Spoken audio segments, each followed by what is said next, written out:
হে তরুণ যুবকেরা, হে আমার বন্ধুরা, শুনে রেখে দিন বাবা, জেনে রেখে দেন, এই দুনিয়াটা আপনার আমার জন্য হলো পান্থশালা, এই দুনিয়াটা হলো প্রতীক্ষালয়। এখানে আমরা এসেছি কেবলমাত্র আল্লাহর গোলামি করতে। ভাইরা আমার, যা কিছু কাজ করব সবের মধ্যে আল্লাহর গোলামি আছে, অর্থাৎ সিস্টেমে চলতে হবে, আপনার ট্র্যাকে চলতে হবে, লাইনে চলতে হবে। যদি আপনি লাইনে চলেন, যদি আপনি সিস্টেমে চলেন, যদি আপনি ট্র্যাক ফলো করেন, তাহলে আল্লাহর নির্দেশনা মানা হবে। অর্থাৎ ওই ট্র্যাকটা, ওই লাইনটা, ওই রোডটা হলো কোরআন হাদিসের রোড। এই কোরআন হাদিসের রোডের উপর দিয়ে আপনি যদি চলেন, আল্লাহর গোলামিটা আপনার করা হলো। আল্লাহ বলছেন, বান্দারে আমি কেবলমাত্র কেবলমাত্র ইবাদতের জন্যই পাঠিয়েছি, আপনার ইবাদতটা করা হয়। সংসার ধর্ম, বিবি বাচ্চা সন্তান, কাজ কারবার, ব্যবসা বাণিজ্য যা কিছু করবেন সব ওই ট্র্যাকের ভিতরে থেকে, ওই রোডের ভিতরে থেকে, ওই লাইনের ভিতরে থেকে আপনি করবেন, তাহলে আল্লাহর ইবাদত। বন্ধুরা আমার, তরুণ যুবকেরা আমার, হে আমার মুরব্বিয়ানেরা, হে যুবকেরা, শুনে রেখে দিন বাবা, জেনে রেখে দেন। হে মুসলমান, একটু লক্ষ্য করো, আপনি আমার আল্লাহ বলছেন, বান্দারে তোরা আমার হয়ে যা, আমি আল্লাহ তোদের হয়ে যাব। আমার হয়ে যা মানে তোরা কর। দুনিয়াতে তোদের আমি এত নিয়ামত দিয়েছি, এত কিছু শান মর্যাদা ইজ্জত দিয়েছি, পৃথিবীর বুকে মানুষকে সর্বাপেক্ষা শ্রেষ্ঠত্বের আসন দান করেছি। লাকাদ কাররামনা বানি আদম। হে তরুণ যুবকেরা, আমি আল্লাহ তাআলা মানুষকে সর্বাপেক্ষা সুন্দর করে সৃষ্টি করেছি। লাকাদ খালাকনাল ইনসানা ফি আহসানি তাকবীম। হে মানুষ, আমি তোমাকে সব নিয়ামত দিয়েছি, তোমার জন্যই তো আকাশকে ছাদ বানিয়েছি, জমিনকে বিছানা বানিয়েছি। হে যুবকেরা, তোমাদের রুজি রুটির ব্যবস্থা করেছি, সন্তান সন্ততি দান করেছি। ওয়া খালাকনাকুম আজওয়াজা, তোমাদেরকে স্বামী স্ত্রীতে জোড়ায় জোড়ায় সৃষ্টি করেছি, এত কিছু নিয়ামত দিয়েছি। সব নিয়ামত দিয়ে আমি আল্লাহ বলেছি, বান্দা তোমরা আমার ইবাদতটা ভুলে না যাও। এত কিছু দিয়েছি, কিন্তু তার মানে তোমরা আমার ইবাদত ভুলে যাবে না। কাজ কারবার, ব্যবসা বাণিজ্য, মাল মাতা সম্পদ, ছেলে মেয়ে, তুমি তোমার শরীর নিয়ে একটু কল্পনা করে দেখো, তোমাকে আমি কত সুন্দর করে সৃষ্টি করেছি, কত নিয়ামত দিয়েছি। ভাইরা আমার, তোমার মধ্যে সুখ দিয়েছি, শান্তি দিয়েছি, দুঃখ দিয়েছি, আবেগ দিয়েছি, ভালোবাসা দিয়েছি। একটা মানুষের ভিতরে আল্লাহ কত রকম নিয়ামত দিয়েছে, একটু কল্পনা করো, চিন্তা করো। বন্ধুরা আমার, তরুণ যুবকেরা আমার, আল্লাহ বললেন, বান্দারে এত কিছু দেওয়ার পরে তোরা যেন আমার ইবাদতটা ভুলে না যাস। ওরে বান্দা, শুনে রেখে দাও, ইয়া আইয়ুহাল্লাযীনা আমানু লা তুলহিকুম আমওয়ালুকুম ওয়ালা আওলাদুকুম আন যিকরিল্লাহ ওয়া মান ইয়াফআল যালিকা ফাউলাইকা হুমুল খাসিরুন। হে তরুণ যুবকেরা, তোমরা জানো তোমাদের মাল মাতা সম্পদ সন্তান সন্ততি এগুলো পেয়ে জানো, তোমরা যদি আমি আল্লাহকে ভুলে যাও, আমার ইবাদত যদি ছেড়ে দাও, তোমরা যদি তোমাদের মাল মাতা সন্তান পেয়ে যদি আমি আল্লাহ আমার ইবাদতটা ভুলে যাও, তাহলে তোমরা কিন্তু ক্ষতিগ্রস্তদের অন্তর্ভুক্ত হবে, তোমরা ধ্বংসপ্রাপ্ত হবে, তোমরা ক্ষতিগ্রস্ত হবে, বিপদের মধ্যে আমরা পড়ব। আল্লাহ নিজে বলেছেন, আল্লাহ নিজে বলেছেন আমরা বিপদের মধ্যে পড়ব। ভাইরা আমার, তরুণ যুবকেরা আমার, বুকে হাত দিয়ে বলুন তো, আমরা শান্তিতে আছি? মন আমাদের সব খুশি শান্তিতে, না আমাদের মন মেজাজ ভালো নয়? কথা ঠিক করে বল। শান্তিতে আছি না অশান্তি? শান্তি, খুব শান্তিতে আছি। শান্তিতে নাই তো নাকি? মনে শান্তি নাই বা খাওয়া দাওয়া কাজ কারবার সবই চলছে ঠিক, মানসিক স্বস্তি নাই। এই আজকে মনে হয় 15 তারিখ হয়ে গেল, আগামীকাল এসআইআর এর খসড়া তালিকা প্রকাশ পাবে। কথা ঠিক না ভুল? কেউ বলছে 85 লক্ষ মানুষ, কেউ বলছে 1 কোটি মানুষের নাম বাদ যাবে, কত রকমের কথা শুনছি। কথা ঠিক না ভুল? হ্যাঁ ভাইরা আমার, তরুণ যুবকেরা আমার, মুরব্বিয়ানেরা আমার, ভয় পাবেন না, চিন্তা করবেন না। আমরা এদেশের নাগরিক, আমাদের পাঠাবেটা কোথায়? খালি ঐক্যবদ্ধ থাকতে হবে। একজন মানুষের নামও যদি বাদ যায় তার পাশে থাকবেন। ভাববেন না যে আমার নাম আছে আমি নাকে সরষের তেল দিয়ে ঘুমাই। আপনার একটা ভাই বিপদে পড়েছে, তার পাশে থাকুন, তাকে সহযোগিতার হাত বাড়ান। সবাই যে সব কাগজ থাকবে এমনটা নয়। সাধারণ মানুষের উপর এই মুসিবতগুলো দেয়া হচ্ছে, অথচ নেতা মন্ত্রীদের কোনো এসব ব্যাপার নাই। আসলে এই অত্যাচার শুধু গরিব মানুষদের উপর হয়। নিশ্চয় যাচাই করার অধিকার আছে, কিন্তু দিনের পর দিন যেভাবে আইনকে বদলানো হচ্ছে, আপনারা দেখতে পাচ্ছেন কিভাবে আইনকে পাল্টে দেওয়া হচ্ছে। প্রথমে এক কথা বলা হয়েছিল, আবার এখন আরেক কথা বলা হচ্ছে। এগুলো তো অত্যাচার করা হচ্ছে। সব মানুষের সব কাগজ থাকতে পারে, মানুষকে হ্যারেস হতে হবে। অথচ যারা উপর লেভেলে আছে, নেতা মন্ত্রী, তাদের ভালো করে চেক করে দেখুন, সব বিদেশের লোক। যত মন্ত্রীরা সব বেশিরভাগই বাংলাদেশের লোক। ভালো করে খবর নিয়ে দেখুন। আর এদেশের লোক যারা, আমরা যারা এদেশের লোক, আমাদেরকে এখন আমাদের ডকুমেন্ট পেশ করতে হবে। বুঝতে পারছো? তোমরা করবে অন্যায় আর আমাদেরকে ডকুমেন্ট পেশ করতে হবে না। সব বিদেশ থেকে লোক চলে এসেছে, এলো কি করে? দায় কার, দোষ কার? বর্ডারে কারা আছে, কারা পাহারা দিচ্ছে, কারা অন্যায় করে লোক ঢোকাচ্ছে টাকা নিয়ে? তার জন্য আমরা দোষ নেব কেন? আসলে আমরা খুব সহজ সরল মানুষ হয়ে গেছি। এর বিরুদ্ধে আমাদের মামলা করা উচিত ছিল, যে কিছু মানুষের জন্য লক্ষ লক্ষ মানুষ কেন হ্যারেস হবে, তাদেরকে কেন হ্যারেস করা হবে? Aadhaar card, voter card, PAN card, ration card, এগুলো কি আমার নাগরিকত্বের পরিচয় নয়? শত শত বছর ধরে আমাদের পূর্বপুরুষরা ভোট দিয়ে আসছেন, আমরা দিয়ে এসেছি, এরপরও কি আবার পরীক্ষা দিতে হবে? তাহলে এতদিনের ভোটগুলো কি বাতিল? সঠিকভাবে পদক্ষেপ নেওয়ার কেউ নাই। এই জন্য আজকে আমাদের এই অবস্থা। অনেক বৈধ ভোটারের নামকে অবৈধ করে দেওয়া হবে, চক্রান্ত চলছে। বুঝতে পারছেন ভাইরা আমার, তরুণ যুবকেরা আমার, মুরব্বিয়ানেরা আমার, তাই বলবো ভয় পাবেন না, লড়াই করতে হবে, অন্যায়ের বিরুদ্ধে রুখে দাঁড়াতে হবে, ঐক্যবদ্ধ হতে হবে, জোট বাঁধতে হবে, দল বাঁধতে হবে। একতায় শক্তি মনে রাখবেন। প্রয়োজন হলে এখানে শুনানিতে, হিয়ারিং এ যদি আপনাকে ফেলিওর করে দেওয়া হয়, হাইকোর্ট যেতে হবে। প্রয়োজন হলে আমরা সুপ্রিম কোর্টেও পর্যন্ত যাব ইনশাআল্লাহ। ভাইরা আমার, তরুণ যুবকেরা আমার, মুরব্বিয়ানেরা আমার, এর আগেও আমি সুপ্রিম কোর্টে মামলা করে এসেছি, আপনারা জানেন, ওয়াকফ নিয়ে আমি নিজে মামলা করে এসেছি। আবার প্রয়োজন হলে বলেছি এসআইআর নিয়ে যদি প্রয়োজন হয় আবার সুপ্রিম কোর্টে মামলা করতে যাব ইনশাআল্লাহ। এর আগে বলেছি। বন্ধুরা আমার, তরুণ যুবকেরা আমার, মুরব্বিয়ানেরা আমার, ভয় পাবেন না, চিন্তা করবেন না, আল্লাহকে ধরুন, আল্লাহকে ধরুন, আল্লাহর কাছে বলুন, আমার আল্লাহই পারেন এই বিপদ কাটিয়ে দিতে। খালি আমরা ঠেলাই করলে আল্লাহ আল্লাহ করি, ভালো থাকলে আল্লাহ আল্লাহ করি না। ভালো থাকলে আল্লাহ আল্লাহ করি না, যখন বিপদে পড়ি আর কোন যার কোন নাই গতি, সে যায় মসজিদে দিতে বাতি, বলে চল এবার মসজিদে গিয়ে বাতি দিয়ে নামাজটা পড়ি, লাইটটা জ্বালাই, আগরবাতিটা জ্বালিয়ে দিই। ভাইরা আমার, আর যখন অবস্থা খুব ভালো, ধরাকে সরা মনে করে।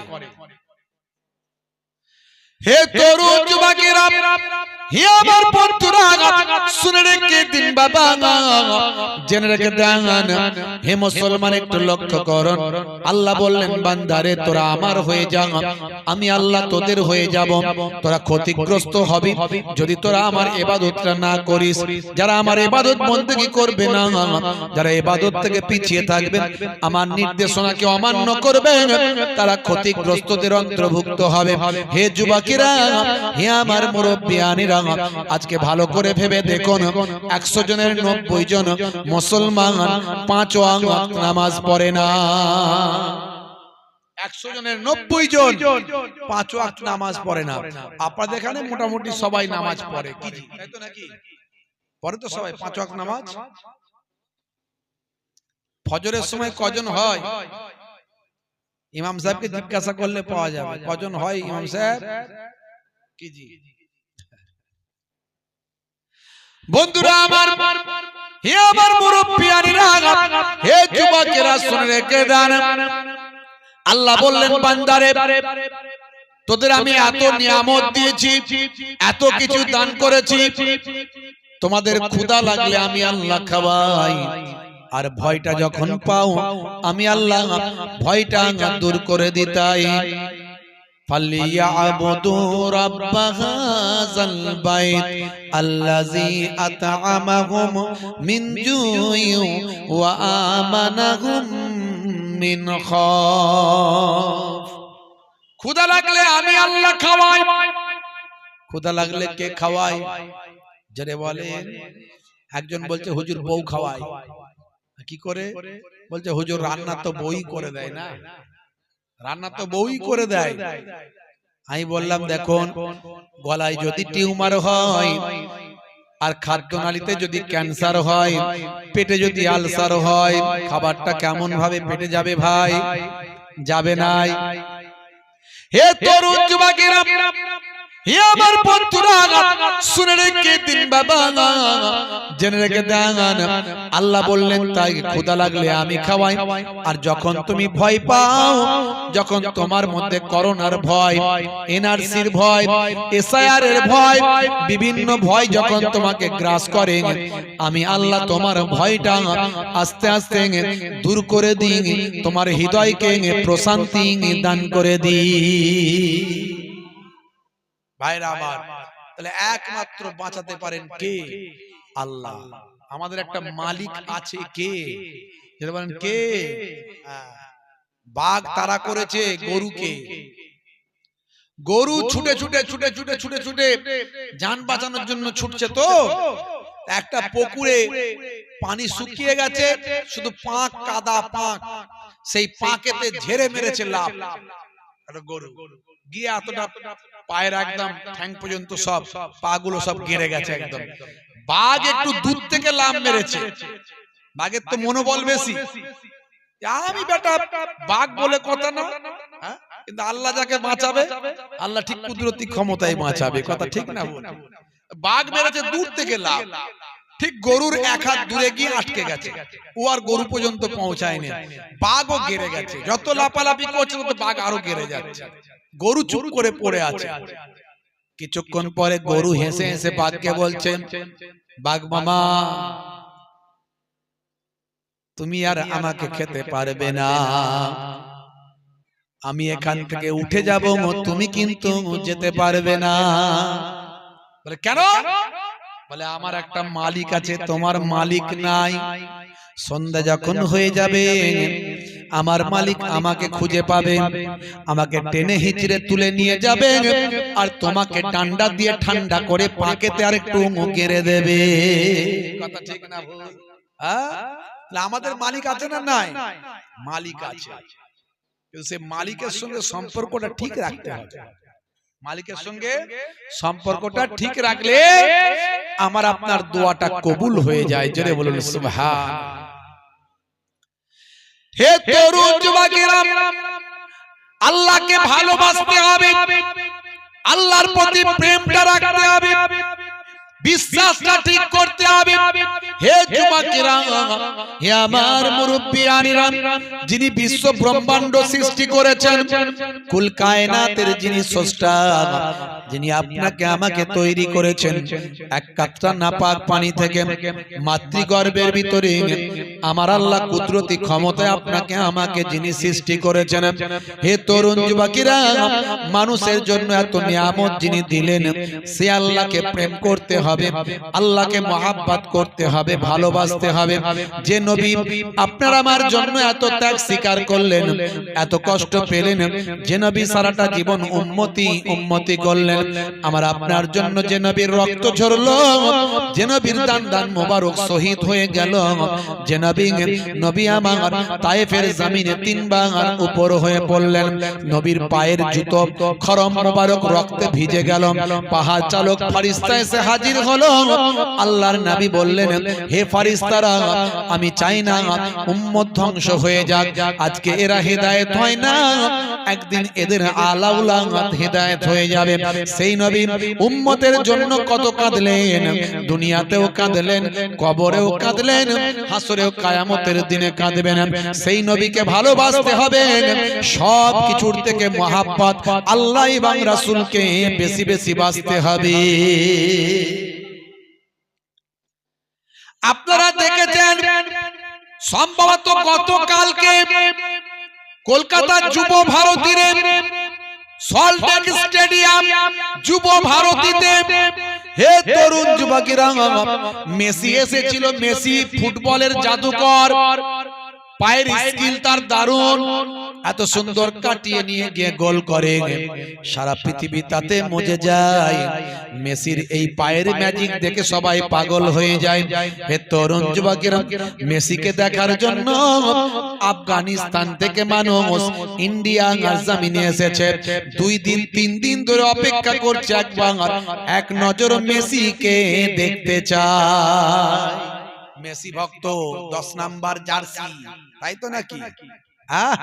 ভাইরা আমার, একটা মানুষ আর একটা মানুষকে কতটা ভালোবাসতে পারে তার ফুটবলের জাদুতে, ফুটবলের পায়ের স্কিল, পায়ের পা দিয়ে এত সুন্দর সে ফুটবলকে নাচায়, এতে তার এত পপুলারিটি যে মেসিকে দেখার জন্য কোথায় হায়দ্রাবাদ থেকে, কোথায় বিদেশ থেকে হাজার হাজার টাকা খরচ করেছে, 15,000 20,000 টাকা করে টিকিট কেটেছে, শুধু একবার দেখবে, তার খেলা নয়, তাকে একবার দেখবে।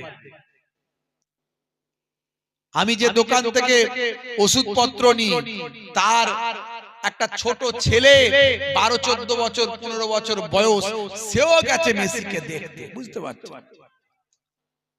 আপনারা জানেন এত মানুষের ভিড়, 85,000 মানুষের সেখানে জামায়াতের সিট, তার থেকেও লোক বেশি, তার থেকেও লোক বেশি। মাত্র একটা চিপসের দাম 300 টাকা। যে চিপস আমরা কিনি 10 টাকা, কলকাতায় একটু বেশি, কিন্তু সেটা আবার হয়ে গেছে 300 টাকা। তাহলে মেসিকে দেখার জন্য এত উন্মাদনা, মানুষ সেখানে লুটে পুটে ইনকামও করে নিয়েছে সব দিক থেকে। হে তরুণ যুবকেরা, একটা মানুষের প্রতি এত প্রেম, ফুটবলকে সে খেলে ভালো কোয়ালিটি তৈরি করেছে, তার জন্য তার হাতের একটা সাইন নেওয়ার জন্য মানুষ পেরেশান, তাকে দেখতে পায়নি বলে মানুষজন ক্ষিপ্ত হয়ে গিয়ে চেয়ার টেয়ার সবকিছু ভাঙচুর করে দিয়েছে। আপনারা দেখেছেন। যদি ওই ভাঙচুরকে আমি সমর্থন করি না, মেবি হতে পারে কোনো সমস্যা। হে তরুণ যুবকেরা, বলার উদ্দেশ্য হলো আজকে পৃথিবী বিখ্যাত মানুষে পরিণত হয়েছে, ফুটবলকে ভালোবেসে সেই মানুষটা আর সেই মানুষটাকে পৃথিবীর মানুষ হাজার হাজার মানুষ ভালোবাসছে, তার মানুষের মনের মণিকোঠায় স্থান লাভ করেছে। হে যুবকেরা, এই ফুটবলার একজন পৃথিবী বিখ্যাত ফুটবলার হয়েছে, তাকে মানুষ ভালোবাসছে তার কোয়ালিটি অনুযায়ী, তার খেলার স্কিল অনুযায়ী। হে যুবকেরা, আমি আরেকজন পৃথিবী বিখ্যাত ফুটবলারের কথা বলি, মেসুত ওয়াজিল। বন্ধুরা আমার, মেসির কথা বললে মেসুত ওয়াজিলের কথা চলে আসে, মেসির কথা বললে রোনাল্ডোর কথা চলে আসে, মেসির কথা বললে সাদিও মানের কথা চলে আসে। সেই মেসুত ওয়াজিল যিনি একজন সাচ্চা মুসলমান, হে তরুণ যুবকেরা, তরুণ মুরব্বিয়ানেরা, তাদেরও পপুলারিটি আকাশ ছোঁয়া, প্রথম সারির ফুটবলার বাবা। বন্ধুরা আমার, মাঠেতে খেলছেন, এমন সময় খেলার মধ্যে কেউ একজন তার দিকে একটা রুটি ছুঁড়ে দিয়েছে। বন্ধুরা আমার, যে কোনো কারণে হোক না কেন, রুটিটা যখন ছুঁড়েছেন, তার খেলতে খেলতে তিনি দাঁড়িয়ে গেলেন, দাঁড়িয়ে সেই রুটিটাকে তুলে তার খাদ্যটাকে তুলে নিয়ে সম্মান প্রদর্শন করলেন। তিনি বুঝিয়ে দিলেন বিশ্বের মানুষকে খাদ্যের অপচয় করতে নাই, ইসলাম খাদ্যের অপচয় করতে নিষেধ করেছে। আর কোন রকম কোন খাদ্যকে, খাবারকে অপচয় করো না, অবজ্ঞা করো না, মানুষের কাছে এটাকে তুচ্ছ করো না। ওই খাদ্যটাকে, খাবারটাকে, রুটিটাকে নিয়ে তিনি বাউন্ডারির বাইরে এক কোণেতে গিয়ে রেখে দিলেন। হে তরুণ যুবকেরা, এই মানুষগুলো বন্ধুরা আমার ফুটবল খেলে বটে, কিন্তু এই মানুষটার ভিতরে ইসলামের আদর্শ আছে, নবীর আখলাক আছে। আমি সাদিও মানের কথা বলেছি বাবা, পৃথিবী বিখ্যাত একজন ফুটবলার। বন্ধুরা আমার, তরুণ যুবকেরা আমার, তিনি 5 ওয়াক্ত নামাজি। পৃথিবীর যে প্রান্তে খেলতে যান, সেখানে গিয়ে আগে মসজিদে সন্ধানটা তিনি করে নেন, কোথায় নামাজটা তিনি পড়বেন। খুঁজে নামাজটা পড়ার জায়গাটা ঠিক করে নেন। ভাই আমার, 5 ওয়াক্ত নামাজটা মসজিদে গিয়ে পড়েন। এমন কি ভিডিও ফুটেজে দেখা যায়, একদিন দেখতে পাওয়া যায় সাদিও মানের মতো প্রথম সারির ফুটবলার, তিনি মসজিদের টয়লেটটা নিজে হাতে পরিষ্কার করছেন। তার বিবৃতিতে তিনি বলেছেন, মসজিদের টয়লেটটা কোনো ব্যক্তিগত টয়লেট নয়, এটা হলো নামাজিদের টয়লেট। এর জন্য আমি এই জন্যই তো নামাজকে ভালোবেসে, আল্লাহকে ভালোবেসে, নামাজি বান্দাদের ভালোবেসে, নামাজি বান্দাদের টয়লেটটা পরিষ্কার করে দিলাম। দেখেছেন তারা কেমন আল্লাহ প্রেমিক হয়েছে, কেমন নবী প্রেমিক হয়েছে। একজন মানুষকে, মেসিকে ভালোবেসে লক্ষ লক্ষ টাকা খরচ করেছে, দেখতে পায়নি বলে যুব ভারতী স্টেডিয়াম ভাঙচুর করে ফেলেছে। ভাইরা আমার, তরুণ যুবকেরা আমার, মুরব্বিয়ানেরা আমার, আর যে মানুষকে আল্লাহ সৃষ্টি করেছেন, বিশ্ব ব্রহ্মাণ্ড তৈরি করেছেন, আমার আল্লাহ এত নিয়ামত দিয়েছেন, পৃথিবীর শ্রেষ্ঠ জীব হিসাবে মানুষকে তৈরি করেছেন, সেই আল্লাহকে ভালোটা কতটা বাঁচতে পেরেছি। বুকে হাত দিয়ে চিন্তা করুন, আল্লাহর প্রতি মহাব্বত আমাদের কতটা আছে। নবী পাক, যে নবীর জন্য আমরা সবকিছু পেয়েছি, যে নবীর জন্য আমরা দিন পেয়েছি, বসে পেচ্ছাপ করতে হয়, পেচ্ছাপ করে পবিত্র হতে হয়, পানিটা বসে পান করতে হয়। হে তরুণ যুবকেরা, হে আমার মুরব্বিয়ানেরা, শুনে রেখে দিন বাবা, জেনে রেখে দেন। স্বাস্থ্য বিশেষজ্ঞরা বলছেন, নবী ঠিক বলেছেন। 24 ঘন্টা নিউজ চ্যানেল, সেখানে ভাই আমার বিভিন্ন ডিজিজ নিয়ে ডাক্তারেরা যখন কনভারসেশন করছেন, সেখানে তারা বলছেন আল্লাহর ভাই আমার দোস্ত আমার, পানিটা বসে পান করা উচিত, এটা স্বাস্থ্যের জন্য উপকার। আজকে 1450 বছর আগে মেডিকেল সায়েন্স ডাক্তারদের বসে পানি পান করার কথা বলল, অথচ 1450 বছর আগে আমার আপনার নবী জানিয়ে দিলেন, হে দুনিয়ার মানুষ, তোমরা যখন পানি পান করবে অবশ্যই বসে পানিটা খাও। যুবকেরা দেখবেন চায়ের দোকানে দাঁড়িয়ে জগ নিয়ে ঘাটঘাট করে মেরে দিয়ে চলে যায়, আছে না নাই? হ্যাঁ ভাইরা আমার, ইসলামের ট্র্যাকের উপর চলুন, কোরআন হাদিসের ওয়ের উপর দিয়ে চলুন, ট্র্যাকের উপর দিয়ে চলুন, দেখবেন আপনার জীবনটা সুন্দর হয়ে যাবে, জীবনটা সুন্দর হয়ে যাবে। মুসলমান মানুষের সঙ্গে যখন কথা বলবেন, হাসি হাসি মুখ নিয়ে কথা বলবেন, মুচকে হাসি, এটা তাবাসসুম হাসি। এই হাসিটা আপনি প্র্যাকটিস করবেন। যদি এই হাসিটা আপনি হাসতে পারেন, মানুষের সঙ্গে সুন্দর পোলাইট ব্যবহারটা তৈরি হবে। হে তরুণ যুবকেরা, এই মুচকে হাসিটা যদি হাসতে পারেন, নবী হেসেছেন বলে আপনি হাসছেন, অর্থাৎ আল্লাহ তাআলা আপনার নামাজ আমলে এই নবীর হাসি হাসার জন্য নেকিটা লিখে দেবে। হাসলেও সব, কাঁদলে গুনাহ মাফ। হে মুসলমান, আমার আল্লাহ আপনাকে আমাকে কি নিয়ামত করলেন, কোন ওয়েতে চালালেন, কোন ট্র্যাকের উপর দিয়ে পাঠালেন, সেই ট্র্যাকটা হলো কোরআন হাদিসের ট্র্যাক, সেই রাস্তাটা হলো কোরআন হাদিসের রাস্তা। আপনি হাসলেও নেকি পাবেন, কাঁদলেও আপনার গুনাহ মাফ হবে। আপনি বসে যখন আপনি নবীর সুন্নতের তরিকায় যখন ডান দিকে কাত হয়ে ঘুমাবেন, আপনার ঘুমটা হবে স্বাস্থ্যের জন্য উপকার হবে, আর সওয়াবটা আপনি পাবেন। হে তরুণ যুবকেরা, হে আমার মুরব্বিয়ানেরা, আপনি একটু ভেবে দেখুন, নামাজটা যখন আপনি পড়ছেন, নামাজের মধ্যে কত সুন্দর ব্যায়ামটা আপনার হচ্ছে। ওযুটা যখন করছেন, ওযুর মধ্যে আপনার কত উপকার হচ্ছে। সাধারণত যে অঙ্গগুলো, যে অর্গানগুলো আমাদের বাইরে থাকে, যেগুলো আমরা ঢেকে রাখি না, মনে করুন হাতটা ঢাকা নাই, মুখটা ঢাকা নাই, পাটা ঢাকা নাই, কিন্তু 5 ওয়াক্ত ওযু করতে গেলে মুখ হাত ধুতে হয় কি হয় না? হে তরুণ যুবকেরা, আমাদের এই বায়ুমণ্ডলের ভিতরে, আমাদের এই পৃথিবীর উপরে অনেক এমন জার্ম আছে, অনেক জীবাণু আছে, যেগুলো আমাদের শরীরে এসে কিন্তু বসে যায়, শরীরে এসে আমাদের শরীরকে গ্রাস করে, আমরা দেখতে পাই না, যেগুলো খালি চোখে দেখা যায় না, কিন্তু দিনে রাতে 5 বার ধোয়ার কারণে ওই সমস্ত জার্ম জীবাণু থেকে আমরা আমাদের শরীরকে মুক্ত রাখতে পারি। কত সুন্দর ওযুর সিস্টেম ইসলামে শেখানো হয়েছে। এই যে মেসেজ করছেন, মুখে মেসেজ করছেন, ব্লাড সঞ্চালন বেড়ে যায়, আমার আপনার স্কিনের উপকার হয়।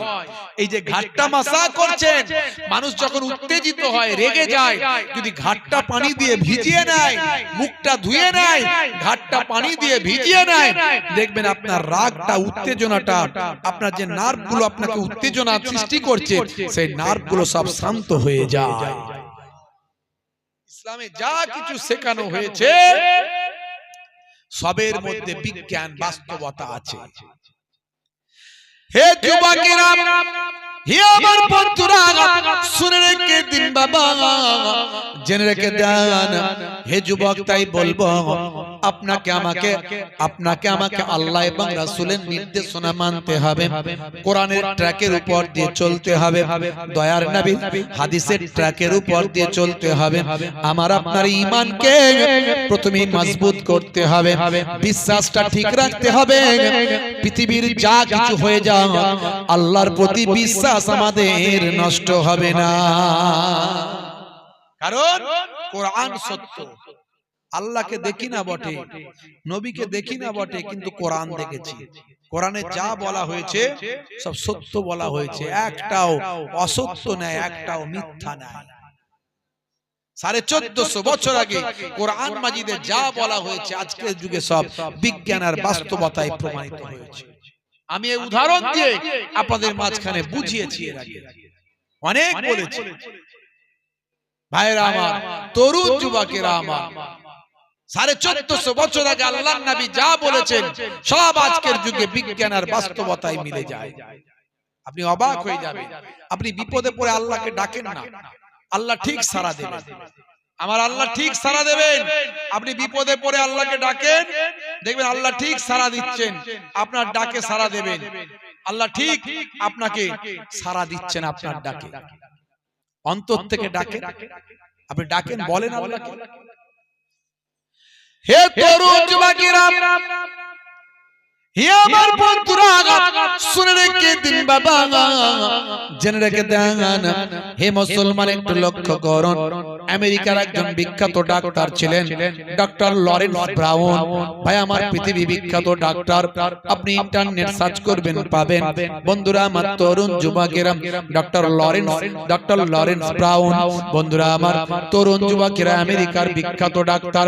সেই ডাক্তারের সন্তান। হে যুবকেরা, হে আমার মুরব্বিয়ানেরা, শুনে রেখে দিন বাবা, জেনে রেখে দেন।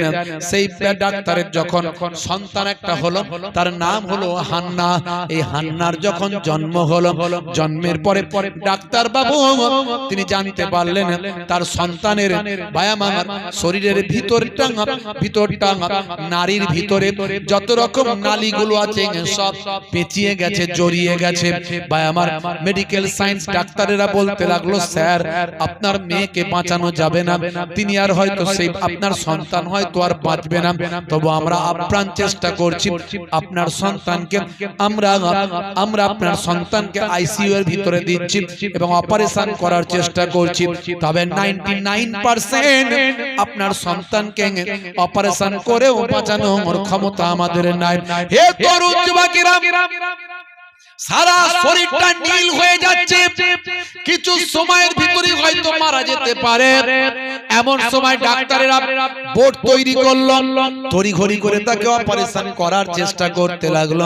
বন্ধুরা আমার, তরুণ যুবকেরা আমার, মুরব্বিয়ানেরা আমার, ডক্টর লরেন্স ব্রাউন আমেরিকার বিখ্যাত একজন ডাক্তার। তিনি অবাক হয়ে গেলেন। তার নিজের নার্সিং হোমেতে ভাই আমার ডাক্তারদের বোর্ড ট্রিটমেন্ট শুরু করেছে। তার সন্তান হান্নার ট্রিটমেন্ট শুরু হয়েছে বাবা। এমন সময় ডক্টর লরেন্স ব্রাউন তিনি আর সহ্য করতে পারেন না। তিনি একজন নাস্তিক মানুষ, তিনি কখনো খোদাকে মানেন না, স্রষ্টা মানেন না, কোন প্রভু মানেন না, আল্লাহ মানেন না। তিনি এমন সময় মাথায় হাত দিয়ে বসে পড়ে বললেন, হে প্রভু, যদি তুমি থেকে থাকো, হে গড, হে স্রষ্টা, হে আল্লাহ, যদি তুমি থেকে থাকো, আজকের দিনে যদি আমার মেয়েকে বাঁচিয়ে দাও, আজকের দিনে যদি আমার সন্তানকে তুমি বাঁচিয়ে দাও, তাহলে আমি কথা দিচ্ছি আমি তোমাকে বিশ্বাস করব এবং তোমার ইবাদত বন্দেগী করব। হে তরুণ যুবকেরা, হে আমার বন্ধুরা, শুনে রেখে দিন বাবা, নিজের বাইহা অন্তর থেকে কথাটা বলেছিলেন, মন থেকে কথাটা বলেছিলেন, বলার সঙ্গে সঙ্গে আল্লাহ তাআলা আরো সে কবুল হয়ে গেল। আমার আল্লাহ হয়তো তাকে হেদায়েত করবেন, কবুল হয়ে গেল। কিছু সময় পরেই ডাক্তাররা ছুটে এসে বলল, স্যার আপনার মেয়েকে আর অপারেশন করতে হয়নি। যখনই যখনই তাকে পরীক্ষার জন্য টেস্ট করা শুরু করলাম, সঙ্গে সঙ্গে দেখলাম অটোমেটিক যে শিরা উপশিরাগুলো নার্ভগুলো সব জড়িয়ে গিয়েছিল, সেগুলো অটোমেটিক শরীরের ভিতর থেকে খুলে গিয়েছে। জোরে হবে না বন্ধুরা আমার, তরুণ যুবকেরা আমার, সেই সময় ডক্টর লরেন্স ব্রাউন তিনি চিন্তা করলেন, আমি তো মহান স্রষ্টার কাছে প্রতিজ্ঞাবদ্ধ, আমাকে মহান স্রষ্টাকে খুঁজে বের করতে হবে। বিভিন্ন ধর্মীয় পুস্তকগুলো তিনি পড়া শুরু করলেন, বিভিন্ন ধর্মীয় পুস্তকগুলো পড়তে লাগলেন। আল্লাহর কোরআন মাজিদ পড়লেন, কোরআন মাজিদ পড়ে তিনি মুগ্ধ হলেন। মুগ্ধ হয়ে তিনি ঠিক করলেন কোরআনের ছাত্র হবেন, নবীর নামে কালেমা পড়ে বিশ্ব নবীর শিষ্য হয়ে গেলে। জোরে হবে না ভাইরা আমার, কত উদাহরণ দেব আমি। 1450 বছর আগে আল্লাহর কোরআন যা বলেছে, আজকের যুগে বিজ্ঞান আর বাস্তবতায় প্রমাণিত হয়েছে। আল্লাহ বলছেন, বান্দা তোমরা আমার ইবাদত করো, আমি আল্লাহ ক্ষুধা লাগলে তোমাদের খাওয়াই, আর ভয় পেলে আমি আল্লাহ তোমাদের ভয়টা দূর করে দিতাই। কোন রকম কোন ভয় তোমাকে গ্রাস করতে পারবে না, আমি আল্লাহ তোমাকে হেফাজত করে দেব। জোরে বলুন সুবহান। জোরে হবে না সুবহানাল্লাহ। হে যুবকেরা, হে আমার বন্ধুরা শুনে রেখে দিন বাবা, তাই বলবো মুসলমান একটুখানি আল্লাহর পথে আসুন, আল্লাহর সঙ্গে কন্টাক্টটা করুন, নিজেদের ঈমানটা মজবুত করুন, আল্লাহর প্রতি বিশ্বাসটা ঠিক রাখুন, নবীকে ভালোবাসুন, আল্লাহকে ভালোবাসুন। ভাই আমার জান্নাত জাহান্নাম আছে বিশ্বাস করুন, কিয়ামতের দিনটা বিশ্বাস করুন, ভাগ্যে ভালো মন্দ যা কিছু হয় সবই আল্লাহর পক্ষ থেকে হয়। ভাগ্যে ভালো মন্দ কোথা থেকে হয়? জোরে বলে, আরে জোরে বলে, আল্লাহর পক্ষ থেকে হয়। তাহলে মুসলমানের ছেলে সকালবেলা লটারির টিকিট কেন কাটতে যায়? কি জি আছে না নাই?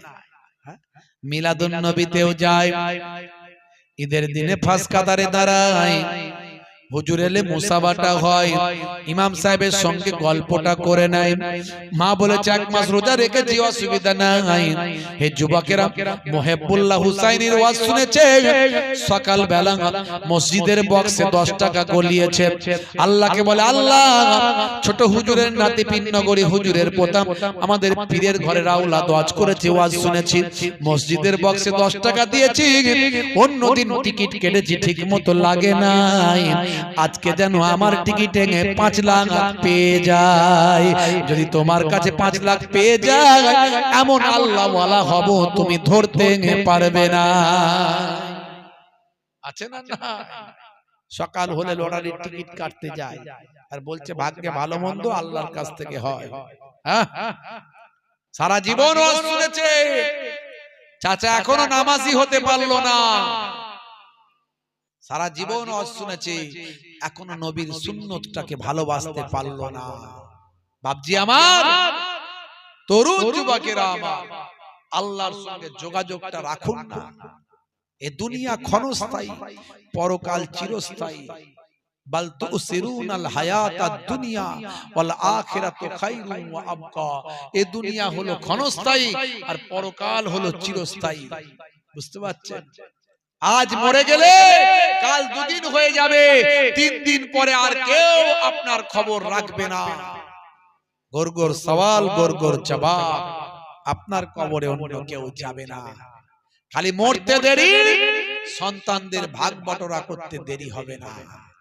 এ বলবে আমি বাপের ওই জায়গাটা নেব, ও বলবে আমি বাপের ওই জায়গাটা নেব। কথা ঠিক না?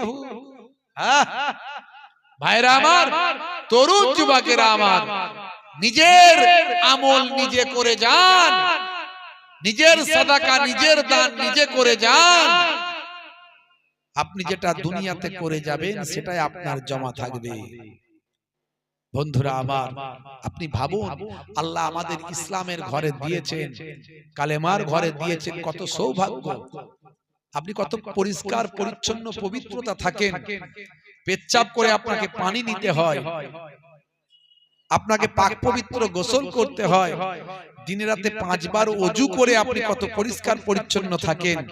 এই সিস্টেম আপনাকে নবী শেখালেন, আল্লাহ শেখালেন, যেটা অন্য সবাই জানে না, সবাই এগুলো করে না, আল্লাহ আপনাকে করালেন।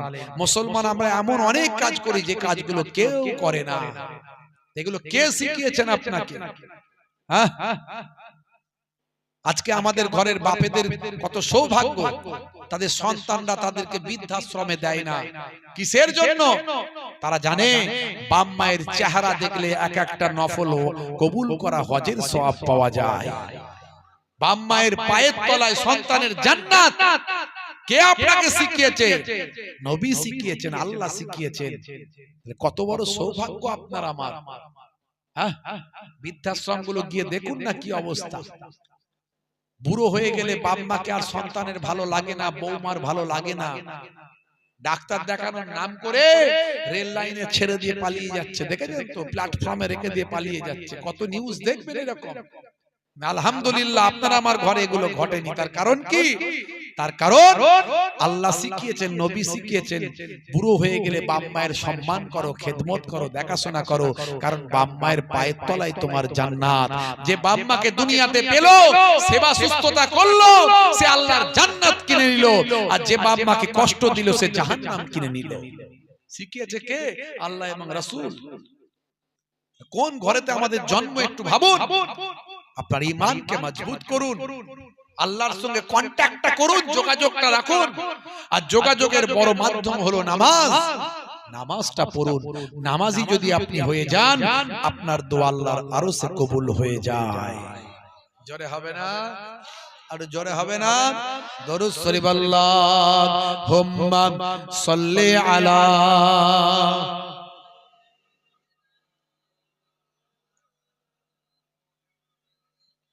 ওয়া আলা আলিহি। मैं कबर अंधेरी में घबराऊंगा जब तन्हा, इमदाद मेरी करने आ जाना रसूल अल्लाह, इमदाद मेरी करने आ जाना रसूल अल्लाह, रौशन मेरी तुर्बत को लिल्लाह जरा करना, जब वक्त नज़ा आए आका दीदार आता करना, जब वक्त नज़ा आए आका दीदार आता करना। अल्लाहुम्मा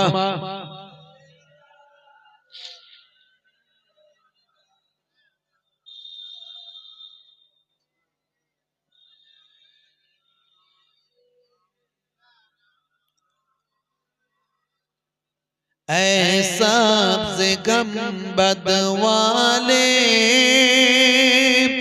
मंजूर दुआ करना,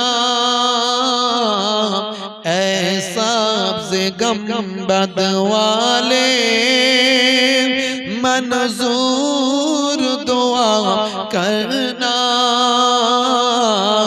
जब वक्त नज़ा आए आका दीदार आता करना। मैं कबर अंधेरी में घबराऊंगा जब तन्हा, इमदाद मेरी करने आ जाना रसूल अल्लाह, रौशन मेरी तुर्बत को लिल्लाह जरा करना,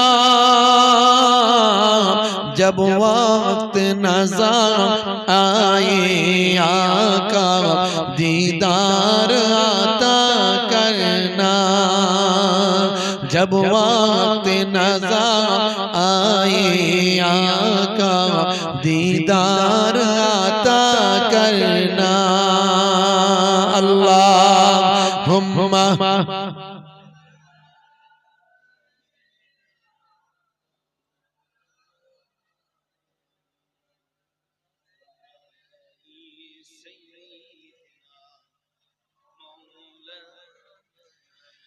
मैं मुजरिम हूँ ज़माने का,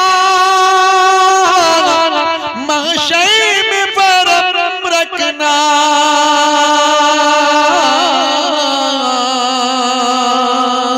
रुसवाई ज़माना हूँ, कमली में छुपा लेना, रुसवाई हो कमली में छुपा लेना, मंजूर दुआ मेरी मकबूल खुदा करना, जब वक्त नज़ा आए आका दीदार आता करना, जब वक्त नज़र आए आका दीदार आता करना अल्लाहुम्मा सल्ली अला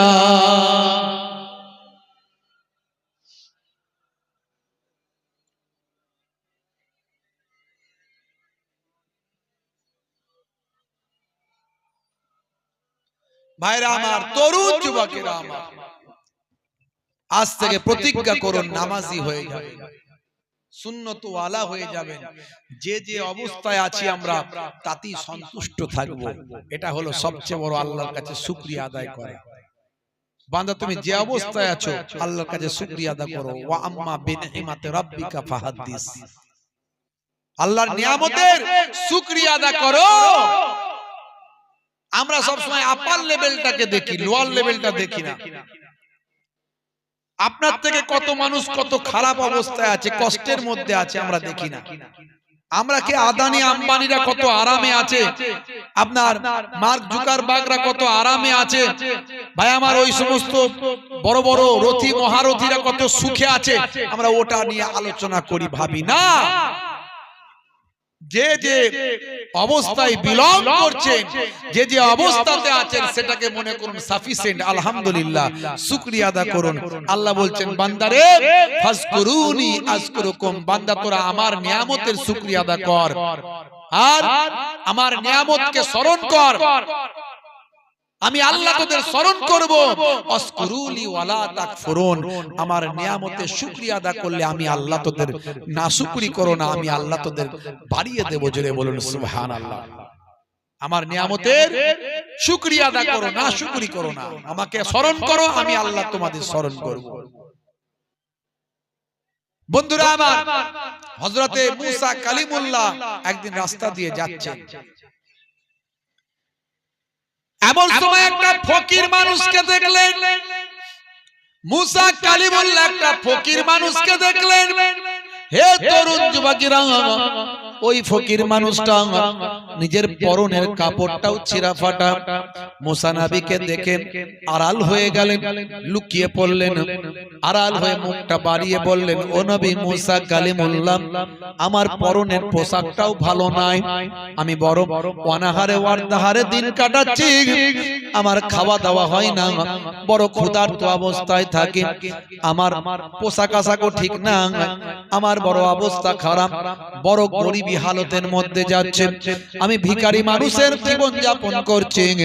ও নবী মুসা কালিমুল্লাহ, আপনি তো আল্লাহর সঙ্গে কথা বলেন, আল্লাহর সঙ্গে কালাম হয়, আল্লাহর দরবারে একটু বলুন যাতে আমার অবস্থার একটু পরিবর্তন হয়, আমার অবস্থার যাতে পরিবর্তন হয়, আল্লাহর কাছে বলুন।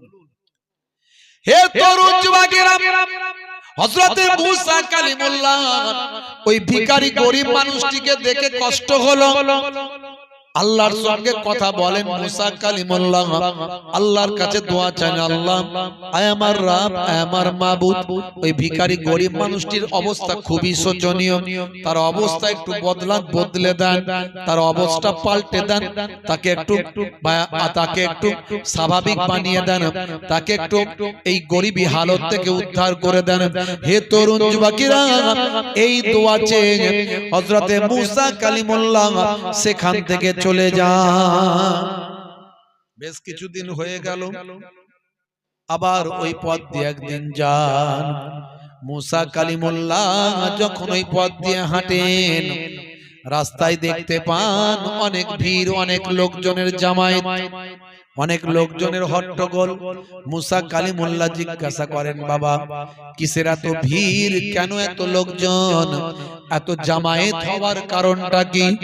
হে তরুণ যুবকেরা, এমন সময় দেখতে পাওয়া যায় লোকেরা বলল, হুজুর যে মানুষটিকে আপনি এক সময় দেখেছিলেন ছেঁড়া ফাটা পোশাক পরে, আপনাকে আড়াল করে লুকিয়ে আপনার কাছে দোয়া চেয়েছিল, সেই মানুষটিকে জন্য আপনি দোয়া চেয়েছিলেন, সেই মানুষটিকে আল্লাহ আল্লাহ রাতারাতি কুদরতি ক্ষমতায় অলৌকিক কিছু খাজানা দান করলেন।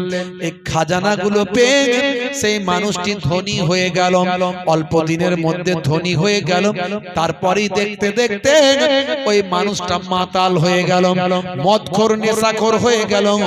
আজকে সে মদের ঝোঁকে একজন মানুষকে হত্যা করেছেন, একজন মানুষকে খুন করেছেন। এই খুনের বদলে কেসাস তাকে হত্যা করা হবে, এই তাকেও হত্যা হতে হবে। এর জন্য মানুষজন কানা ঘোষা করছে, সে যে হত্যা করেছে, খুন করেছে, তার বিনিময়ে তাকেও কেসাস হিসাবে হত্যা করা হবে। এই জন্য আজকে মানুষজন কানা ঘোষা করছে, এই জন্য ভিড় ভিড়াট্টা হয়েছে, লোকজনের জামায়াত হয়েছে। হযরতে মুসা কালিমুল্লাহ অবাক হয়ে গেলেন, গিয়ে বললেন এরই জন্য আল্লাহ যাকে যে অবস্থায় রাখা দরকার সেই অবস্থায় তাকে রেখেছে। তার মানে কি আপনি গরিব থেকে কি আর বড়লোক হতে পারবেন না? নিশ্চয়। তার জন্য আপনাকে মেহনত করতে হবে, আল্লাহর দরবারে বলতে হবে, আল্লাহর কাছে চাইতে হবে। আল্লাহ যখন উপযুক্ত মনে করবেন, আল্লাহ আপনাকে সে নিয়ামতের হকদার করবে। আর এখানে মুসা নবীর দোয়াতে আল্লাহ দিয়ে দিয়েছিলেন, সে কিন্তু রাখতে পারলো না। তার ধন দৌলত যেই বেড়ে গেল অমনি মাতাল হয়ে গেল। মাতাল যখন হয়ে গেল, নেশার ঘরে অহমিকা বোধ, টাকার অহংকার, মানুষ হত্যা করলো। বুঝতে পারছি ভাইরা আমার, তরুণ যুবকেরা আমার, তাই বলবো যে যে অবস্থায় আছি আমরা আল্লাহর দরবারে শুকরিয়া আদায় করি। আজ থেকে প্রতিজ্ঞা করুন আল্লাহর নির্দেশনা অনুযায়ী চলবো, আল্লাহ এবং রাসূলের দেওয়া ট্র্যাকে চলবো, প্রত্যেকই নামাজি হয়ে যাব। বলুন ইনশাআল্লাহ, বলুন ইনশাআল্লাহ।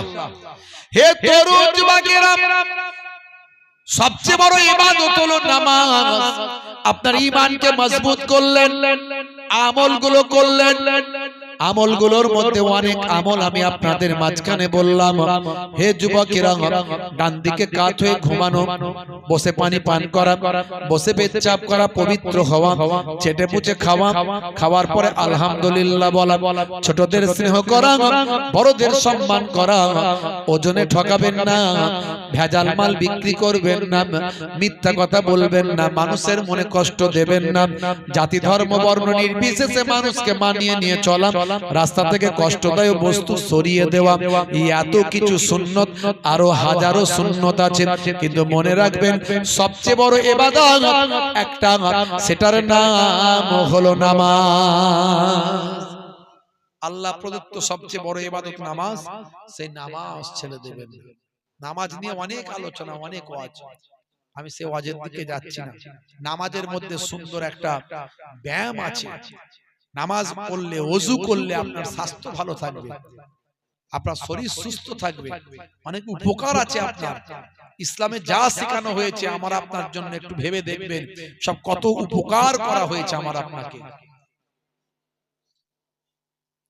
ভাইরা আমার, সেই নামাজটা আপনি ছেড়ে দেবেন না। বান্দা নামাজ পড়ো, আঁকড়ে ধরো, ছেড়ো না নামাজ জীবনে, করো না কাজা হবে যে সাজা, দোজখ ঠিকানা আখিরাতে, দোজখ ঠিকানা আখিরাতে।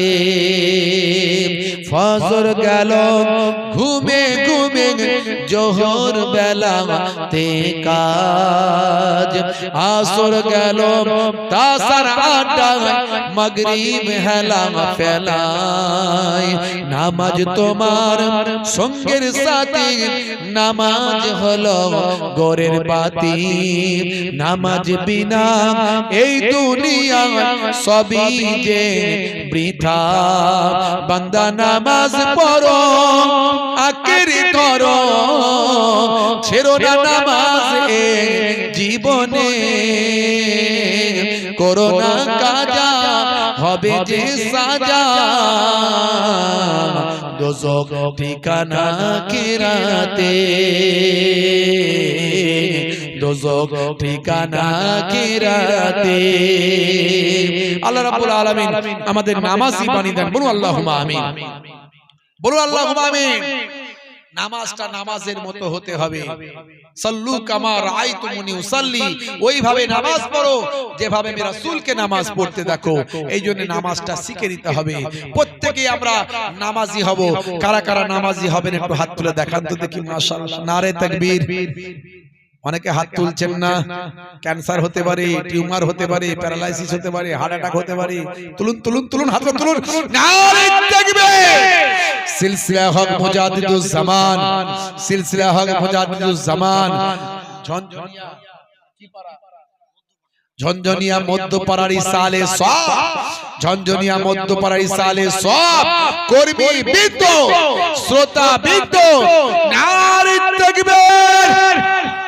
বাইরা আমার নামাজও পড়ছে আর এদিক ওদিক তাকাচ্ছে, আছে না নাই? চাস্তো ভাই এলো না ফুফুতো ভাই এলো, কি জি এরকম নামাজ অনেক পড়ে না পড়ে না?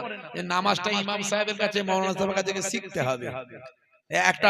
একটা ভিডিও ভাইরাল হয়েছে দেখবেন, এই মুর্শিদাবাদে বাবরি মসজিদ হবে, শুনছেন তো নাকি? কি জি মসজিদ হাজারো হোক আমাদের আপত্তি নাই, কিন্তু রাজনীতির জন্য মসজিদ হলে আপত্তি আছে না নাই? কারণ মসজিদটা রাজনীতি করার জায়গা নয়, কথা ঠিক না ভুল? ইসলামিক রাজনীতি আলাদা আর এই দুনিয়ার রাজনীতি, বর্তমান রাজনীতি আলাদা, কথা ঠিক না ভুল? সেই রাজনীতির সঙ্গে এই রাজনীতির তুলনা করবেন না, বুঝতে পারছেন? তো এখন প্রত্যেক শুক্রবারেও সেখানে প্রচুর লোকের ভিড়, দেখেছেন আপনারা? জুম্মার নামাজ হয়েছে এই শুক্রবারে, হাজার হাজার মানুষ। আর একটা ভিডিও ভাইরাল হয়েছে দেখবেন, ওই যে কি নাম জানো, হুমায়ুন কবির সাহেব নামাজ পড়ছে, নামাজ পড়তে পড়তে ডান দিক মাদিক তাকাচ্ছে মাঝে মাঝে, দেখেছেন তো নাকি? হ্যাঁ, সেটা আবার ভিডিও। আরে ভাই, উনি তো নামাজ পড়ছে, যা হয়তো সেইভাবে বুঝতে পারেননি যে কোনো ভাবে, সেটা আমার বলার উদ্দেশ্য নয়, আমি ওনাকে করছি না। তো এই যে নামাজ কিন্তু আপনাকে জানতে হবে, শিখতে হবে। নামাজ নামাজের মতো করতে হবে। আর ইসলামকে নিয়ে কখনো রাজনীতি করা যাবে না, মসজিদ মাদ্রাসাকে নিয়ে রাজনীতি করা যাবে না। নামাজীদের নামাজ পড়ার জন্য আপনি হাজারো মসজিদ করতে পারেন, কোনো আপত্তি নাই, কোনো আপত্তি নাই, যত খুশি মসজিদ হতে পারে। মুসলমানদের টাকাই করতে হবে, কোনো হারাম টাকা লাগানো যাবে না। আর কোনো রেসারেসি করে মসজিদ হয় না, কম্পিটিশনের জিনিস নয় এটা, এটা দেখনদারি নয়। মসজিদ হচ্ছে প্রয়োজনীয়, আল্লাহর ইবাদতের জন্য, নামাজের জন্য প্রয়োজন, তাই মসজিদ হবে। মসজিদ নিয়ে কোনোদিন রাজনীতি নয়, মসজিদ নিয়ে কোনো দেখিয়ে দেওয়া কম্পিটিশন করার জিনিস নয়। ভাইরা আমার, নিশ্চয় হাজারো মসজিদ হতে পারে, বাবরের নামে হতে পারে, হুমায়ুনের নামে হতে পারে, আকবরের নামে হতে পারে। সুপ্রিম কোর্ট তো বাবরের নামে মসজিদ করার জন্য জায়গাও দিয়েছে, বাবরের নামে হচ্ছে, তো অসুবিধা কি আছে? অসুবিধা কিছু নাই, সেটা কোনো কথা নাই। কিন্তু রাজনীতির জন্য যদি হয়, 26 সালে টিকিট পাওয়ার জন্য যদি হয়, তাহলে আপত্তি আছে। আর যদি বলেন না নামাজের জন্য হচ্ছে, তাহলে আপত্তি নাই, কথা ঠিক না ভুল বলেন? ভাইরা আমার, তো নামাজটা নামাজের মতো হতে হবে। নামাজ পড়তে পড়তে ডান দিক বাঁ দিক তাকানো যাবে না। নামাজে পড়ছে চুলকেও যাচ্ছে, সর্বনাশ করেছে, সাদা চামড়া বের করে ফেলার খাপ। ওই অবনী ঘোষের টাইগার ডবল অ্যাকশন বাম লাগাবে না কি রে বাবু? হ্যাঁ, দেখবেন নামাজ পড়ছে, দোয়া দরুদ কিছুই জানে না, তাসাউদে বসে কি করবে, ও নাকে আঙুল দিয়ে পপ করে ঘোরাচ্ছে। কিছুক্ষণ পর একটা বল্টু বের করেছে, তাকে আবার টিপে দেখছে, ক্রিকেট বল না ফুটবল, ত্রিভুজ না চতুর্ভুজ। দেখবেন নামাজটা মাকরু হয়ে যেতে পারে। নামাজ আল্লাহর দরবারে, বিশ্ব ব্রহ্মাণ্ডের যিনি মালিক, সেই মহান স্রষ্টার দরবারে আপনি দাঁড়াচ্ছেন, মানে গোলাম মনিবের দরবারে গোলাম দাঁড়াচ্ছে, সেইভাবে সম্মানের সঙ্গে নামাজ পড়তে হবে, নামাজ ছেড়ে দেবেন না। আর আরেকটা কথা বলে দিয়ে যায়, এই যে মেসি এলো, মেসির মুখে তো দেখবেন খোঁচা খোঁচা ছোট ছোট দাড়ি আছে। হ্যাঁ, বিরাট কোহলি তো দাড়ি রেখেছে ভালোই, আর হরভজন সিং তো দাড়ি রেখেইছে। হ্যাঁ, আরো বড় বড় নেতা মন্ত্রী খেলোয়াড় প্লেয়ার তারা সব দাড়ি রেখেছে, রেখেছেন না রাখেনি? হাসিম আমলা তো একবারে সুন্নতি দাড়ি রেখে সারা পৃথিবীর মানুষের কাছে সে ইসলামকে প্রমোট করছে, দাড়িকে প্রমোট করছে। তাহলে দাড়ি একটা সৌন্দর্য, দাড়ি ফ্যাশন। কিন্তু আমরা যারা দাড়ি রাখি, আমরা ফ্যাশন মনে করে নয়, সৌন্দর্য মনে করে নয়, আমরা দাড়ি রেখেছি নবীর সুন্নত মনে করে। দাড়িটা নবীর সুন্নত মনে করে রাখুন, বড় রাখতে না পারলেও ছোট হলেও রাখুন, কারণ আমি যত সুন্নতের কথা বললাম, কবরে গেলে কোন সুন্নত দেখা যাবে না। কবরে গেলে একটা সুন্নত দেখা যাবে, সেটা হলো মুখের দাড়ি। মুনকার নাকির ফারিস্তা যখন বলবে মান রব্বুকা, দেখতে পাবে নবীর সুন্নত বলে ছোট হলেও মুখে দাড়িটা রাখা, হতে পারে ওই দাড়িটাই হবে তখন নাজাতের জারিয়া। বুঝতে পারছেন বাপজি আমার? মুখের দাড়িটা ছোট হলেও রাখার চেষ্টা করবেন। এখন তো দাড়ি মুখের সৌন্দর্য, নেতা মন্ত্রী খেলোয়াড় প্লেয়াররা রাখছে, ছোট হলেও রাখো। ইমানি শক্তি বেড়ে গেলে মুহিবুল্লাহ হুসাইনির থেকেও বড় নারী হয়ে যাবে। আর নামাজটা পড়বেন, 5 ওয়াক্ত নামাজ ছাড়বেন না। আমার নানা জান ছোট হুজুর কেবলা রেগে গিয়ে বলতেন, বাবা কি দিয়ে বোঝাবো, ঝুরা আর কোদাল দিয়ে বোঝাও বাবা। রেগে গিয়ে বলতেন। আমার দাদা জান মায়াপুর হুজুর পীরনগরী হুজুর পীর কেবলা রাহমাতুল্লাহ আলাইহি বলতেন, বাবা দিনে রাতে 1 ঘন্টা নামাজে দাও, 12 মিনিট করে সময় দিলে 5 12 60, 1 ঘন্টা যদি নামাজে দাও, আমার আল্লাহ তোমার 23 ঘন্টা কামিয়াবি করে দেবে। বিশ্বাস করুন, নামাজের মধ্যে দিয়ে কামিয়াব আছে। আপনি প্র্যাকটিস করুন। আপনি 21টা দিন নামাজ ঠিকভাবে পড়ে দোয়া চান, ইনশাআল্লাহ দেখবেন আপনি আর নামাজ ছাড়তে পারবেন না, আর আপনার দোয়া কবুল হতে শুরু করেছে। দেখবেন ভাইরা আমার, যাই হোক আপনাদের খেদমত থেকে বিদায় নেব। যাওয়ার আগে একটু বলবো, আগামী বছর এই জান্নাতের বাগানটাকে কায়েম রাখতে হবে, যেখান থেকে কোরআন হাদিসের জ্ঞান দেওয়া হয়, যেখান থেকে নবী পাকের জীবন জিন্দেগির আলোচনা করা হয়, যেখান থেকে আল্লাহ এবং রাসূলের মহব্বত আমাদের হৃদয়ে প্রসারিত হয়, আমাদের হৃদয়কে প্রসারিত করে, আমাদের হৃদয়কে আরো মজবুত করে, সুদৃঢ় করে। সেই জান্নাতের বাগানটাকে আগামী বছর কায়েম রাখার জন্য আমি বলবো পাক পাঞ্জাতনকে ভালোবেসে আপনারা দিন। পাক পাঞ্জাতন আহলে বায়াত, যে পাক পাঞ্জাতনকে আল্লাহর নবী বলেছেন, তারাকতু ফীকুম মা ইন আখাযতুম বিহি লান তাদিল্লু কিতাবাল্লাহি ওয়া ইতরাতি আহলা বাইতি। আমি তোমাদের কাছে দুটো জিনিস রেখে দিয়ে গেলাম, একটা হলো আল্লাহর বাণী কোরআন মাজিদ, আর একটা হলো আমার আহলে বায়াত পাক পাঞ্জাতন। জোরে বলুন সুবহানাল্লাহ। সেই পাক পাঞ্জাতনের সঙ্গে আমি দোয়া চাইবো, যারা দান করবেন আল্লাহ যেন পাক পাঞ্জাতনের দিনে, পাঞ্জাতনের সঙ্গে কিয়ামতের দিনে হাসর করেন। আহলে বায়াতের সঙ্গে পাক পাঞ্জাতনের সঙ্গে কিয়ামতের দিনে আল্লাহ একসঙ্গে থাকার তৌফিক দান করেন, এবং আমার পাক পাঞ্জাতন আহলে বায়াতের ওসিলায় আল্লাহ যেন জান্নাতি বানিয়ে দেন, আর জান্নাতে পাক পাঞ্জাতনের সঙ্গে থাকার ব্যবস্থা করে দেন। দোয়া চাইবো। ভাইরা আমার আছেন যারা আহলে বায়াতের প্রেমিক হন, তাদের অন্তরে ইশক, আল্লাহর ইশক, নবীর ইশক এবং আহলে বায়াতের ইশক এমন ভাবে থাকে, তাদের হৃদয়টাকে ভাই আমার মহব্বতের আগুনে জ্বালিয়ে দেয়। বুঝতে পারছেন? যারা পাক পাঞ্জাতনের ভালোবাসার মানুষ হয়, তারা পয়সা, টাকা পয়সা তো দূরের কথা, নিজেদের জীবন পর্যন্ত দিতে কুণ্ঠাবোধ করে না। সেই আহলে বায়াত পাক পাঞ্জাতনকে ভালোবেসে একজন মানুষ আছেন 5001 টাকা বলতে পারেন, 5001 টাকা একজন মানুষ আছেন যে সেই পাক পাঞ্জাতনকে ভালোবেসে এই জান্নাতের বাগানকে আগামী বছর কায়েম রাখার জন্য, আহলে বায়াতের রুহানি নেক নাজার, নেক ফায়েজ পাওয়ার জন্য, পাক পাঞ্জাতনের সুপারিশ সাফাতি তারা হাসিল করার জন্য একজন মানুষ আছেন পাক পাঞ্জাতনকে ভালোবেসে 5005 টাকা বলতে পারেন। কেউ আছেন বলতে পারবেন? এই গভীর রাত্রিতে দুনিয়ার অফিস বন্ধ, আল্লাহর অফিস খোলা, আমি আপনাদের জন্য দোয়া চাইবো। যদি কেউ থাকেন, একজন মানুষকে চেয়েছি, পাক পাঞ্জাতনের আশিক, আহলে বায়াতের আশিক, আহলে বায়াতের প্রেমিক ভাই আমার। আর যদি কেউ থাকেন 3005 টাকা একজন মানুষকে চেয়েছি, 3005 টাকা যদি কেউ থাকেন, একজন বলবেন পাক পাঞ্জাতনের আশিক যদি থাকেন হাতটা তুলে দেখাবেন। যদি 1005 টাকা করে, 1005 টাকা করে 5 জন হবেন, 1005 টাকা করে হাতটা তুলে দেখাতে পারেন। 1005 টাকা করে 5 জন পাক পাঞ্জাতনের আশিক 1005 টাকা করে দিতে পারেন। কারণ এই দান আল্লাহর দরবারে জমা দেওয়া। প্রত্যেক ভাই আমার নিয়ত করে দান করবেন। বুখারী শরীফের প্রথম হাদিস, ইন্নামাল আমালু বিন্নিয়াত, নিয়তের উপর আমল হয়। তুমি যে নিয়তটা করে দান করবে আল্লাহ তোমার নিয়তটা কবুল করবে। নবী পাকের হাদিস। এই গভীর রাত্রিতে দুনিয়ার অফিস বন্ধ, আল্লাহর অফিস খোলা।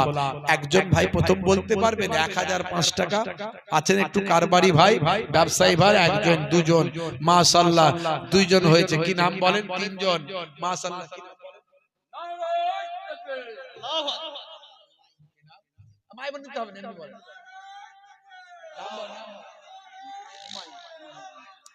জনাব হুমায়ুন সাহেব আহলে বায়াত পাক পাঞ্জাতন কে ভালোবেসে 1005 টাকা, জোরে বলুন মারহাবা।